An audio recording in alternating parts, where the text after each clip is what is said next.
कारणलिङ्गम् सिद्धसुरासुरवन्दितलिङ्गं तत्प्रणमामि सदा शिवलिङ्गम्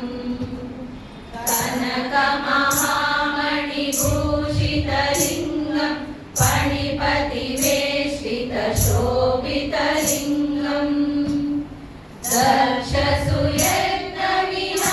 दक्षसुयज्ञविनाशनलिङ्गं तत्प्रणमामि सदा शिवलिङ्गम्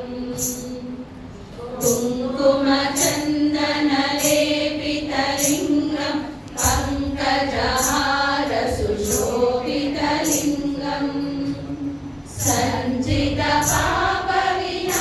सञ्चितपापविनाशनलिङ्गं तत्प्रणमामि सदा शिवलिङ्गम्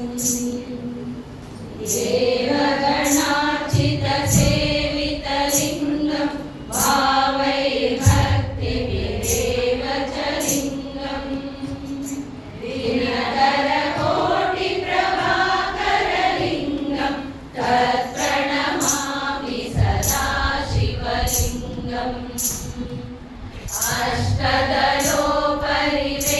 अष्टदलोपरिवेष्टितलिङ्गं सर्वसमुद्भवकारणलिङ्गम्